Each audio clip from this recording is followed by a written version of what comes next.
ਜੀ ਪ੍ਰਭੂ ਦਾ ਵਚਨ ਸਿੱਖਣ ਲਈ ਜਾ ਰਹੇ ਹਾਂ। ਪ੍ਰਭੂ ਦੇ ਵਚਨਾਂ ਦੇ ਵਿੱਚੋਂ ਪੜ੍ਹਾਂਗੇ ਲੂਕਾ ਦੀ ਇੰਜੀਲ 24 ਅਧਿਆਇ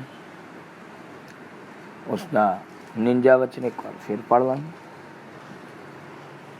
ਅਤੇ ਵੇਖੋ, ਮੈਂ ਆਪਣੇ ਪਿਤਾ ਦਾ ਕਰਾਰ ਤੁਹਾਡੇ ਉੱਤੇ ਘੱਲਦਾ ਹਾਂ, ਪਰ ਜਦ ਤੀਕਰ ਤੁਸੀਂ ਉੱਪਰੋਂ ਸ਼ਕਤੀ ਨਾ ਪਾਓ, ਸ਼ਹਿਰ ਵਿੱਚ ਨਾ ਰਹੋ।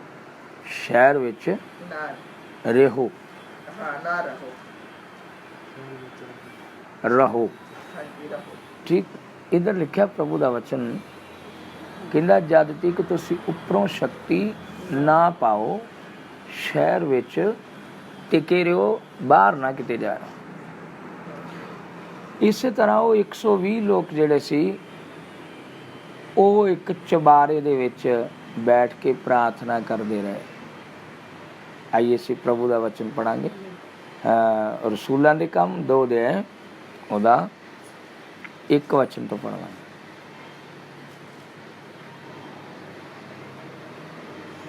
जब पेंतीकोस्त का दिन आया, हाँ। तो सब एक था इकट्ठे सन। हाँ। और अचानक आकाश तो एक गूंज आई, ਅਜਿਹੀ ਵੱਡੀ ਭਾਰੀ ਹਨੇਰੀ ਦੇ ਵਗਣ ਦੀ ਹੁੰਦੀ ਹੈ, ਅਤੇ ਉਸ ਨਾਲ ਸਾਰਾ ਘਰ ਜਿੱਥੇ ਉਹ ਬੈਠੇ ਸਨ ਭਰ ਗਿਆ। ਔਰ ਉਹਨਾਂ ਨੂੰ ਅੱਗ ਜਿਹੀਆਂ ਜੀਭਾਂ ਵੱਖਰੀਆਂ ਵੱਖਰੀਆਂ ਹੁੰਦੀਆਂ ਵਿਖਾਈ ਦਿੱਤੀਆਂ। ਰਸੂਲਾਂ ਦੇ ਕੰਮ 2 ਦੇ 1 ਤੋਂ। ਇਧਰ ਪ੍ਰਭੂ ਦੇ ਵਚਨ 'ਚ ਲਿਖਿਆ, ਉਹ ਇੱਕ ਜਗ੍ਹਾ ਤੇ ਬੈਠ ਕੇ ਲਗਾਤਾਰ ਪ੍ਰਾਰਥਨਾ ਕਰਦੇ ਰਹੇ। ਔਰ ਫਿਰ ਅਚਾਨਕ ਇੱਕ ਗੂੰਜ ਜਿਵੇਂ ਭਾਰੀ ਹਨੇਰੀ ਦੇ ਵਗਣ ਦੀ ਹੁੰਦੀ ਹੈ, ਉਹਦੇ ਨਾਲ ਸਾਰਾ ਘਰ ਭਰ ਗਿਆ। ਔਰ ਉਹ ਸਾਰੇ ਪਵਿੱਤਰ ਆਤਮਾ ਦੇ ਵਿੱਚ ਭਰ ਗਏ। ਔਰ ਇਹ ਪਵਿੱਤਰ ਆਤਮਾ ਨੇ ਸਭ ਤੋਂ ਪਹਿਲਾਂ ਕੰਟਰੋਲ ਸਾਡੀ ਜੀਭ ਤੇ ਕੀਤਾ। ਪੜ੍ਹ ਲਈਏ ਉਹ ਵਚਨ ਪੜ੍ਹ ਲਈ ਅੱਗੇ। ਔਰ ਔਰ ਅਚਾਨਕ ਆਕਾਸ਼ ਤੋਂ ਇੱਕ ਗੂੰਜ ਆਈ, ਜਿਹਦੀ ਵੱਡੀ ਭਾਰੀ ਹਨੇਰੀ ਦੇ ਵਗਣ ਦੀ ਹੁੰਦੀ ਹੈ। ਹਾਂ। ਅਤੇ ਉਸ ਨਾਲ ਸਾਰਾ ਘਰ ਜਿੱਥੇ ਉਹ ਬੈਠੇ ਸਨ ਭਰ ਗਿਆ। ਹਾਂ। ਔਰ ਉਹਨਾਂ ਨੂੰ ਅੱਗ ਜਿਹੀਆਂ ਜੀਭਾਂ ਵੱਖਰੀਆਂ ਵੱਖਰੀਆਂ ਹੁੰਦੀਆਂ ਦਿਖਾਈ ਦਿੱਤੀਆਂ, ਅਤੇ ਉਹ ਉਹਨਾਂ ਵਿੱਚੋਂ ਇੱਕ ਇੱਕ ਉੱਤੇ ਠਹਿਰੀਆਂ। ਇਧਰ ਪਵਿੱਤਰ ਆਤਮਾ ਜਦੋਂ ਆਇਆ ਤਾਂ ਵੱਖਰੀਆਂ ਵੱਖਰੀਆਂ ਬੋਲੀਆਂ ਬੋਲਣੀਆਂ ਉਹਨਾਂ ਕੀ ਕਰਤੀਆਂ ਸ਼ੁਰੂ। ਪ੍ਰਭੂ ਦੇ ਆਤਮਾ ਦੀ ਸਵਰਗ ਦੀ ਸ਼ਕਤੀ ਆਈ। ਸਵਰਗ ਦੀ ਸ਼ਕਤੀ ਦੇ ਬਿਨਾ ਅਸੀਂ ਕੁਛ ਨਹੀਂ ਕਰ ਸਕਦੇ। ਸਵਰਗ ਦੀ ਸ਼ਕਤੀ ਜਦੋਂ ਸਾਡੇ ਸਰੀਰ ਪ੍ਰਾਣ ਆਤਮਾ 'ਚ ਆਉਂਦੀ ਆ ਤੇ ਫਿਰ ਅਸੀਂ ਦਲੇਰ ਵੀ ਹੋ ਜਾਂਦੇ ਆ, ਆਤਮਿਕ ਯੋਧੇ ਵੀ ਬਣ ਜਾਂਦੇ ਆ। ਸ਼ੈਤਾਨ ਦੀਆਂ ਸ਼ਕਤੀਆਂ ਨੂੰ ਸਾਡੇ ਕੋਲੋਂ ਫਿਰ ਅੱਗ ਲੱਗਦੀ ਆ। ਇਹ ਸਵਰਗ ਦਾ ਅਭਿਸ਼ੇਕ ਆ, ਜਿਹਦੇ ਤੋਂ ਅੰਧਕਾਰ ਦੀਆਂ ਸ਼ਕਤੀਆਂ ਡਰਦੀਆਂ ਨੇ। ਜਿੰਨਾ ਮਰਜ਼ੀ ਤਾਕਤ ਵਾਲਾ ਵਿਅਕਤੀ ਹੋਵੇ, ਦੁਸ਼ ਸ਼ਕਤੀਆਂ ਉਹਦੇ ਤੋਂ ਨਹੀਂ ਡਰਦੀਆਂ। ਦੁਸ਼ ਸ਼ਕਤੀਆਂ ਡਰਦੀਆਂ ਨੇ ਸਵਰਗ ਦਾ ਅਭਿਸ਼ੇਕ ਹੋਵੇ ਤੇ। ਸਵਰਗ ਦੀ ਅੱਗ ਉਹਦੇ ਸਰੀਰ ਦੇ ਵਿੱਚ ਵਾਸ ਕਰੇ ਤੇ। ਲਿਖਿਆ, ਉਨੀ ਦੇਰ ਸ਼ਹਿਰ ਦੇ ਵਿੱਚ ਹੀ ਟਿਕੇ ਰਹੋ, ਜਿੰਨੀ ਦੇਰ ਤੱਕ ਤੁਸੀਂ ਉੱਪਰੋਂ ਸ਼ਕਤੀ ਨਾ ਪਾਓ। ਇਹਨਾਂ ਨੂੰ 10 ਦਿਨ ਲੱਗ ਗਏ। 10ਵੇਂ ਦਿਨ ਜ਼ੋਰ ਨਾਲ ਪਵਿੱਤਰ ਆਤਮਾ ਆਇਆ। ਜਦੋਂ ਆਇਆ ਤੇ ਇਹ ਵੱਖਰੀਆਂ ਵੱਖਰੀਆਂ ਬੋਲੀਆਂ ਬੋਲਣ ਲੱਗ ਪਏ। 10 ਦਿਨ ਪ੍ਰਭੂ ਨੇ ਤਿਆਰ ਕੀਤਾ, ਬਰਤਨ ਸਾਫ਼ ਕੀਤਾ, ਜਿਹਦੇ ਵਿੱਚ ਪਵਿੱਤਰ ਆਤਮਾ ਦੀ ਅੱਗ ਦਾ ਅਭਿਸ਼ੇਕ ਪਾਉਣਾ ਹੈ। ਫਿਰ ਸਾਡਾ ਸਰੀਰ ਬਣਦਾ ਆ ਪ੍ਰਭੂ ਦਾ ਮੰਦਰ। ਜਦੋਂ ਪਰਮੇਸ਼ਰ ਦਾ ਆਤਮਾ ਆਉਂਦਾ ਆ, ਸਾਡਾ ਸਰੀਰ ਪ੍ਰਾਣ ਆਤਮਾ ਨੂੰ ਚੰਗੀ ਤਰ੍ਹਾਂ ਅੱਗ ਦੇ ਨਾਲ ਸ਼ੁੱਧ ਕਰਦਾ ਹੈ। ਭਾਂਡੇ ਤੇ ਪਾਣੀ ਨਾਲ ਵੀ ਸ਼ੁੱਧ ਹੁੰਦੇ। ਲੇਕਿਨ ਭਾਂਡੇ ਨੂੰ ਅੱਗ ਨਾਲ ਸ਼ੁੱਧ ਕਰਨਾ ਤੇ ਉਹ ਅਲੱਗ ਚੀਜ਼ ਆ। ਕੋਈ ਚੀਜ਼ ਅੰਦਰ ਰਹਿੰਦੀ ਨਹੀਂ। ਜਦੋਂ ਅੱਗ ਨਾਲ ਸ਼ੁੱਧ ਹੋ ਗਿਆ ਤੇ ਇਹ ਬਣ ਗਿਆ ਪ੍ਰਭੂ ਦਾ ਮੰਦਰ। ਇਹ ਆ ਅਸਲੀ ਪ੍ਰਭੂ ਦਾ ਮੰਦਰ। ਇਹਨੂੰ ਇਹ ਗੱਲ ਆਖਣ ਦੀ ਲੋੜ ਨਹੀਂ ਕਿ ਤੂੰ ਇਹ ਨਹੀਂ ਜਾਣਦਾ ਕਿ ਤੂੰ ਪਰਮੇਸ਼ਰ ਦਾ ਮੰਦਰ ਆ।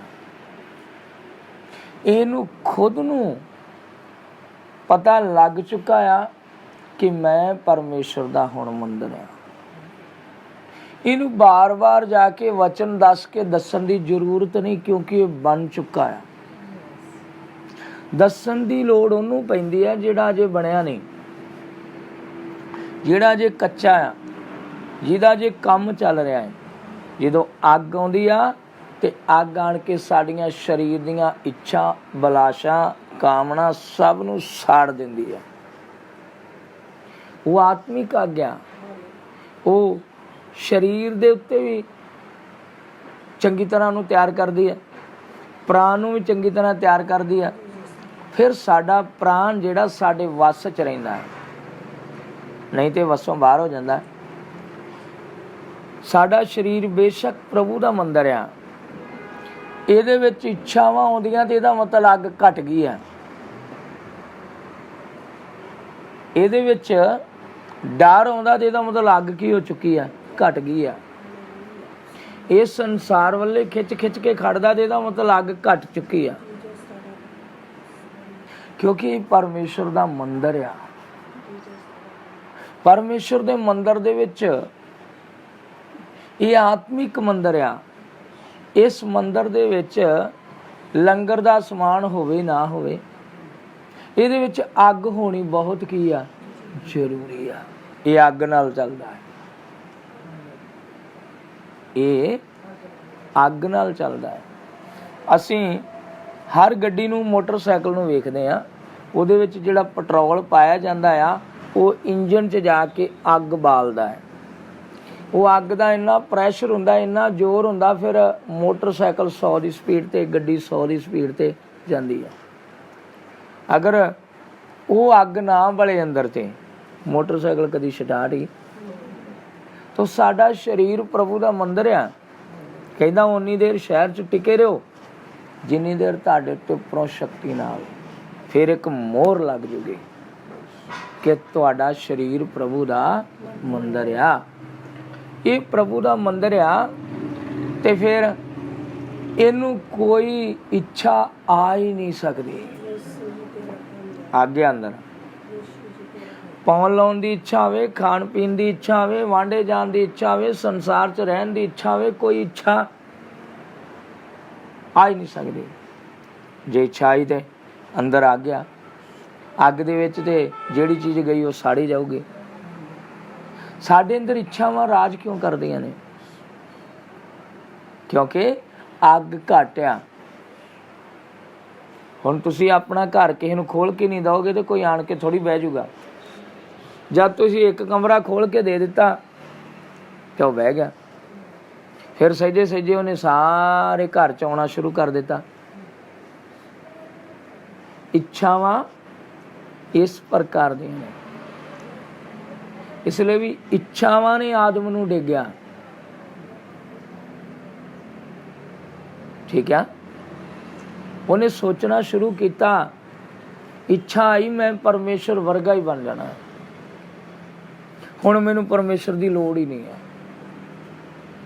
ਜਦ ਇਹ ਇੱਛਾ ਆਈ, ਇਸ ਇੱਛਾ ਦੇ ਨਾਲ ਫਲ ਖਾ ਲਿਆ ਤੇ ਪਰਮੇਸ਼ਰ ਨਾਲੋਂ ਨਾਤਾ ਟੁੱਟ ਗਿਆ। ਪਰਮੇਸ਼ਰ ਵਰਗਾ ਤੇ ਕੀ ਬਣਨਾ ਸੀ? ਉਹ ਮਨੁੱਖ ਵੀ ਨਹੀਂ ਰਿਹਾ,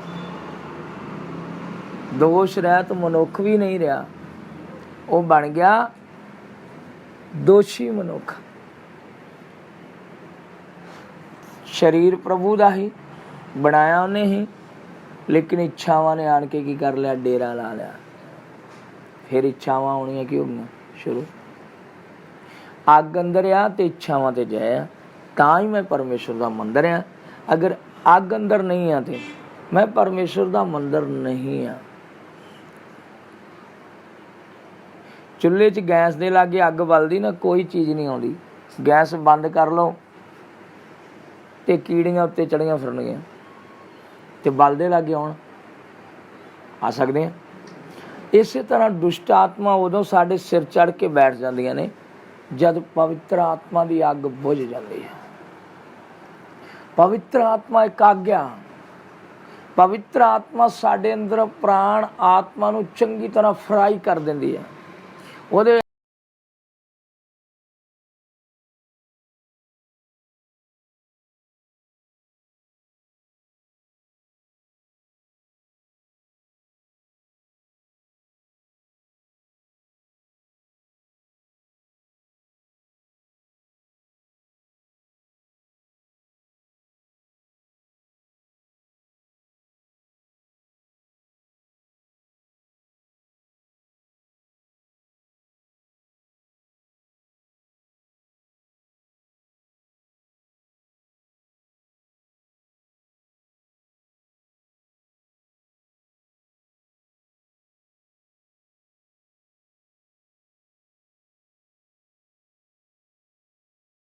ਆਤਮਾ ਸਾਡੇ ਅੰਦਰ ਪ੍ਰਾਣ ਆਤਮਾ ਨੂੰ ਚੰਗੀ ਤਰ੍ਹਾਂ ਫਰਾਈ ਕਰ ਦਿੰਦੀ ਹੈ।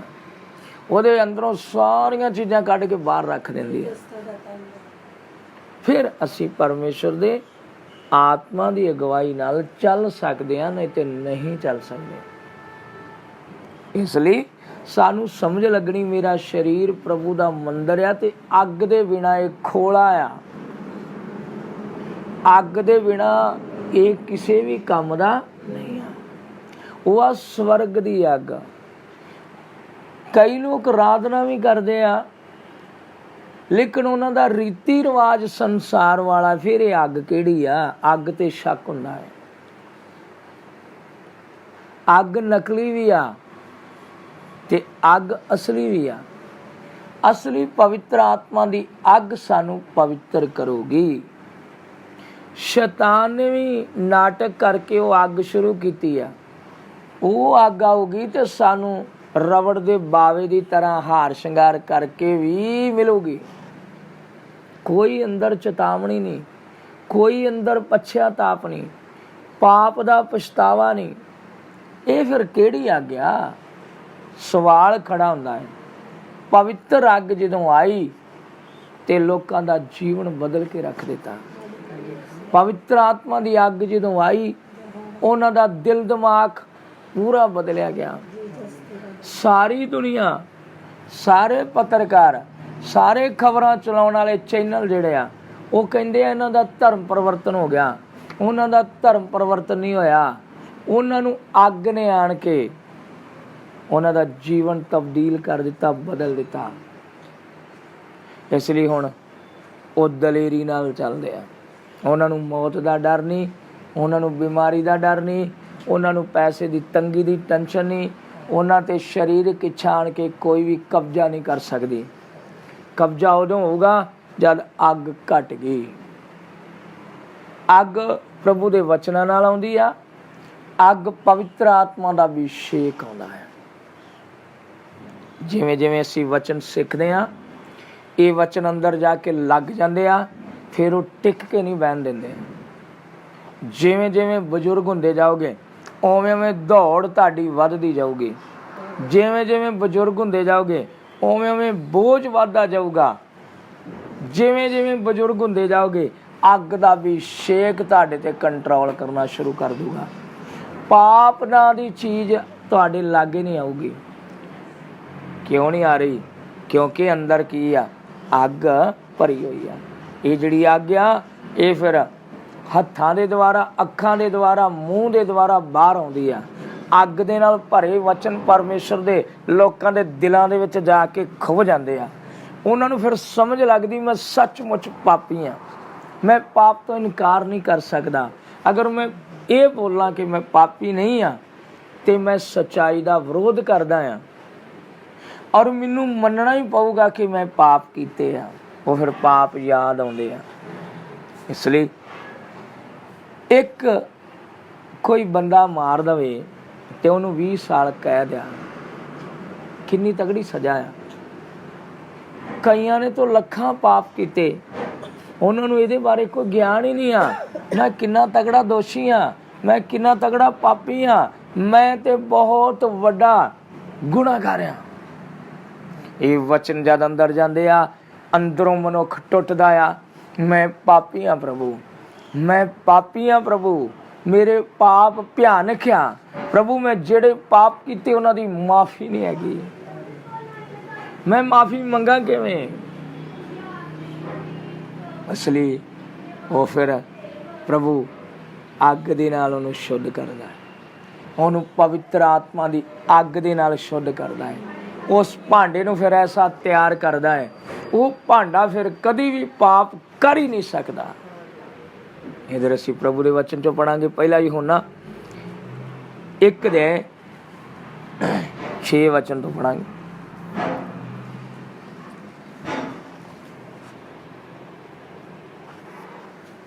ਜੇ ਅਸੀਂ ਆਖੀਏ ਤਾਂ ਸਾਡੀ ਉਹਦੇ ਨਾਲ ਸੰਗਤ ਹੈ, ਹਾਂ, ਅਤੇ ਚੱਲੀਏ ਹਨੇਰੇ ਵਿੱਚ। ਜੇ ਅਸੀਂ ਆਖੀਏ ਕਿ ਸਾਡੀ ਪ੍ਰਭੂ ਦੇ ਨਾਲ ਸੰਗਤ ਹੈ ਤੇ ਕੰਮ ਕਰੀਏ ਹਨੇਰੇ ਵਾਲੇ ਤੇ ਸੰਗਤ ਨਹੀਂ ਆ, ਹਾਂ, ਤਾਂ ਅਸੀਂ ਝੂਠ ਮਾਰਦੇ, ਅਸੀਂ ਝੂਠ ਮਾਰਦੇ ਹਾਂ ਅਤੇ ਸੱਚ ਉੱਤੇ ਨਹੀਂ ਚੱਲਦੇ, ਸੱਚ ਉੱਤੇ ਨਹੀਂ ਚੱਲਦੇ। ਪਰ ਜੇ ਅਸੀਂ ਚਾਨਣ ਵਿੱਚ ਚੱਲੀਏ, ਹਾਂ, ਜਿਵੇਂ ਉਹ ਚਾਨਣ ਵਿੱਚ ਹੈ, ਜਿਵੇਂ ਉਹ ਚਾਨਣ ਵਿੱਚ ਹੈ, ਤਾਂ ਸਾਡੀ ਆਪੋ ਵਿੱਚ ਸੰਗਤ ਹੈ, ਸਾਡੀ ਆਪੋ ਵਿੱਚ ਸੰਗਤ ਹੈ, ਅਤੇ ਉਹਦੇ ਪੁੱਤਰ ਯੀਸ਼ੂ ਦਾ ਲਹੂ, ਹਾਂ, ਸਾਨੂੰ ਸਾਰੇ ਪਾਪਾਂ ਤੋਂ ਸ਼ੁੱਧ ਕਰਦਾ ਹੈ। ਇੱਕ ਵੀ ਪਾਪ ਅੰਦਰ ਨਹੀਂ ਰਹਿ ਸਕਦਾ, ਇੱਕ ਵੀ ਭੋਰਾ ਕਮੀ ਨਹੀਂ ਅੰਦਰ ਰਹਿ ਸਕਦੀ। ਇਹ ਰਹਿ ਕਿਉਂ ਗਈ? ਮੈਂ ਚੱਲਦਾ ਤੇ ਚਾਨਣ ਦੇ ਵਿੱਚ ਆ, ਲੇਕਿਨ ਕੰਮ ਹਨੇਰੇ ਵਾਲੇ ਆ, ਇਸ ਲਈ ਪਰਮੇਸ਼ਰ ਖੁਸ਼ ਨਹੀਂ ਆ। ਲੇਕਿਨ ਮੇਰੇ ਅੰਦਰ ਪਾਪ ਨੂੰ ਛੱਡਣ ਦੇ ਲਈ ਤਾਕਤ ਨਹੀਂ ਹੈਗੀ, ਪਾਪ ਨਾਲ ਲੜਨ ਦੇ ਲਈ ਤਾਕਤ ਨਹੀਂ ਹੈਗੀ। ਉਹ ਆ ਪਵਿੱਤਰ ਆਤਮਾ ਦਾ ਅਭਿਸ਼ੇਕ, ਉਹ ਆ ਇਕੱਲੇ ਬੈਠ ਕੇ ਵੀ ਪਾਉਣਾ, ਸੰਗਤ 'ਚ ਬੈਠ ਕੇ ਵੀ ਪਾਉਣਾ, ਪਵਿੱਤਰ ਆਤਮਾ ਦਾ ਅਭਿਸ਼ੇਕ ਪਾਉਣਾ। ਪਵਿੱਤਰ ਆਤਮਾ ਦਾ ਅਭਿਸ਼ੇਕ ਇੱਕ ਆਤਮਿਕ ਤਾਕਤ ਆ, ਉਹ ਪਾਪ ਨਾਲ ਲੜਦੀ ਆ, ਉਹ ਸ਼ੈਤਾਨ ਨਾਲ ਲੜਦੀ ਆ, ਉਹ ਸਾਡੇ ਸੰਸਾਰ ਦੇ ਸਾਰੇ ਜਿੰਨੇ ਵੀ ਵਿਹਾਰ ਆ ਉਹਨਾਂ ਨਾਲ ਲੜਦੀ ਆ। ਉਹ ਬਣਾ ਦਿੰਦੀ ਸਾਨੂੰ ਕਾਮਲ ਔਰ ਸਿੱਧ ਵਿਅਕਤੀ, ਉਹ ਕਰ ਦਿੰਦੀ ਸਾਨੂੰ ਪਵਿੱਤਰ, ਉਹ ਕਰ ਦਿੰਦੀ ਸਾਨੂੰ ਤਿਆਰ। ਫਿਰ ਅਸੀਂ ਕਹਿੰਦੇ ਮੈਂ ਸਵਰਗ ਦੇ ਵਿੱਚ ਜਾਣ ਲਈ ਤਿਆਰ ਹੋ ਚੁੱਕਾ ਹਾਂ, ਮੈਨੂੰ ਹੁਣ ਕੋਈ ਪਰਵਾਹ ਨਹੀਂ ਆ। ਅੱਗੇ ਹੋਰ ਪੜ੍ਹ ਲਈਏ। ਜੇ ਆਖੀਏ ਭਈ ਅਸੀਂ ਪਾਪੀ ਨਹੀਂ ਹਾਂ, ਜੇ ਆਖੀਏ ਕਿ ਅਸੀਂ ਪਾਪੀ ਨਹੀਂ ਆ, ਤਾਂ ਆਪਣੇ ਆਪ ਨੂੰ ਧੋਖਾ ਦਿੰਦੇ, ਧੋਖਾ ਆਪਣੇ ਆਪ ਨੂੰ ਦਿੰਦੇ ਹਾਂ, ਅਤੇ ਸੱਚਾਈ ਸਾਡੇ ਵਿੱਚ ਹੈ ਹੀ ਨਹੀਂ। ਸਾਡੇ ਵਿੱਚ ਸੱਚਾਈ ਨਹੀਂ ਆ। ਜਦੋਂ ਸੱਚਾਈ ਅੰਦਰ ਆ ਗਈ ਫਿਰ ਪਾਪ ਨਹੀਂ ਰਹਿ ਸਕਦਾ, ਫਿਰ ਰੀਤੀ ਰਿਵਾਜ ਨਹੀਂ ਰਹਿ ਸਕਦੇ, ਫਿਰ ਪਵਿੱਤਰਤਾ ਹੀ ਵੱਧਦੀ ਜਾਊਗੀ। ਫਿਰ ਸਾਡੇ ਅੰਗ ਦੇ ਉੱਤੇ ਕੋਈ ਸ਼ੈਤਾਨ ਦਾ ਨਿਸ਼ਾਨ ਨਹੀਂ ਹੋਊਗਾ, ਫਿਰ ਸਾਡੇ ਸਰੀਰ ਦੇ ਅੰਦਰ ਕੋਈ ਸ਼ੈਤਾਨ ਦਾ ਨਿਸ਼ਾਨ ਨਹੀਂ ਹੋਊਗਾ, ਫਿਰ ਸਾਡੇ ਘਰ ਦੇ ਵਿੱਚ ਕੋਈ ਸ਼ੈਤਾਨ ਦਾ ਨਿਸ਼ਾਨ ਨਹੀਂ ਹੋਊਗਾ, ਫਿਰ ਅਸੀਂ ਜਿੱਧਰ ਵੀ ਜਾਵਾਂਗੇ ਰਾਸਤੇ 'ਚ ਕੋਈ ਸ਼ੈਤਾਨ ਦਾ ਨਿਸ਼ਾਨ ਨਹੀਂ ਆਊਗਾ। ਇਹ ਕਿਉਂ? ਆਤਮਾ ਦੀ ਤਾਕਤ ਹੈ ਨਹੀਂ, ਆਤਮਾ ਦਾ ਅਭਿਸ਼ੇਕ ਹੈ ਨਹੀਂ। ਦੁਨੀਆ ਰਲ ਮਿਲ ਕੇ ਚੱਲਣਾ ਚਾਹੁੰਦੀ ਆ, ਉਹ ਡਰਦੀ ਆ। ਅਗਰ ਮੈਂ ਪ੍ਰਭੂ ਦੇ ਪਿੱਛੇ ਚੱਲੂੰਗਾ ਲੋਕ ਮੈਨੂੰ ਕਹਿਣਗੇ ਕਿ ਤੂੰ ਇਹ ਕੀ ਕਰ ਦਿੱਤਾ, ਤੂੰ ਤੇ ਸੁਹਾਗਣ ਭਾਗਣ ਹੀ, ਤੂੰ ਸਾਰਾ ਕੁਝ ਲਾ ਕੇ ਬਣ ਕੇ ਗਈ ਆ। ਉਹਨੂੰ ਸਮਝ ਨਹੀਂ ਆਉਂਦੀ ਇਹਦੇ ਅੰਦਰ ਅੱਗ ਦਾ ਅਭਿਸ਼ੇਕ ਆਇਆ ਹੈ, ਇਹਦੇ ਅੱਗ ਦੇ ਅਭਿਸ਼ੇਕ ਨੇ ਇਹਨੂੰ ਸ਼ੁੱਧ ਕਰ ਦਿੱਤਾ ਆ। ਇਹਨੇ ਕਿਸੇ ਦੇ ਆਖਣ ਵੇਖਣ ਨਾਲ ਕੁਛ ਨਹੀਂ ਛੱਡਿਆ, ਇਹਨੇ ਕਿਸੇ ਦੇ ਆਖਣ ਵੇਖਣ ਨਾਲ ਕੁਛ ਨਹੀਂ ਘਟਾਇਆ ਵਧਾਇਆ। ਇਹਦੇ ਅੰਦਰ ਪਵਿੱਤਰ ਆਤਮਾ ਦੀ ਅੱਗ ਦਾ ਅਭਿਸ਼ੇਕ ਆਇਆ, ਇਹਦੇ ਅੰਦਰ ਤਾਕਤ ਆਈ। ਜਦ ਇਹਦੇ ਅੰਦਰ ਤਾਕਤ ਆਈ ਇਹਨੇ ਸਾਰਾ ਕੁਛ ਲਾ ਕੇ ਉਹ ਮਾਰਿਆ। ਇਹਨੇ ਕਿਹਾ ਸ਼ੈਤਾਨ ਤੂੰ ਕਿਸੇ ਵੀ ਤਰ੍ਹਾਂ ਮੈਨੂੰ ਪਰਮੇਸ਼ਰ ਦੇ ਮੰਗਰ ਚੱਲਣ ਤੋਂ ਰੋਕ ਨਹੀਂ ਸਕਦਾ। ਮੈਂ ਜਾ ਰਿਹਾ ਆ, ਮੈਂ ਜਾ ਰਹੀ ਹਾਂ, ਹਿੰਮਤ ਤੇ ਰਸਤੇ 'ਚ ਆ। ਉਹ ਆਤਮਾ ਦੇ ਨਾਲ ਭਰ ਗਿਆ, ਉਹਦੇ ਅੰਦਰ ਪਵਿੱਤਰ ਆਤਮਾ ਦੀ ਅੱਗ ਦਾ ਅਭਿਸ਼ੇਕ ਆ ਗਿਆ। ਹੁਣ ਇਹਨੂੰ ਦੁਨੀਆ ਦੀ ਕੋਈ ਤਾਕਤ ਰੋਕ ਨਹੀਂ ਸਕਦੀ, ਇਹਨੂੰ ਸਰਕਾਰਾਂ ਨਹੀਂ ਰੋਕ ਸਕਦੀਆਂ, ਇਹਨੂੰ ਪੁਲਿਸ ਨਹੀਂ ਰੋਕ ਸਕਦੀ, ਇਹਨੂੰ ਡਾਂਗਾਂ ਵਾਲੇ ਤਲਵਾਰਾਂ ਵਾਲੇ ਨਹੀਂ ਰੋਕ ਸਕਦੇ। ਇਹ ਪਵਿੱਤਰ ਆਤਮਾ ਦੀ ਅੱਗ ਨਾਲ ਭਰਿਆ ਹੋਇਆ ਆ, ਇਸ ਦੁਨੀਆ ਨੂੰ ਹਰਾ ਦੂਗਾ, ਇਹ ਕਦੀ ਨਹੀਂ ਹਾਰੂਗਾ। ਇਸ ਲਈ ਲਿਖਿਆ ਜਦ ਤੱਕ ਤੁਹਾਡੇ ਉੱਤੇ ਉੱਪਰੋਂ ਸ਼ਕਤੀ ਨਾ ਆਵੇ ਉਨੀ ਦੇਰ ਤੱਕ ਸ਼ਹਿਰ ਵਿੱਚ ਟਿਕੇ ਰਹੋ। ਆइए थोड़ी देर प्रार्थना करें। Hallelujah, hallelujah, hallelujah, hallelujah, hallelujah, hallelujah, hallelujah, hallelujah,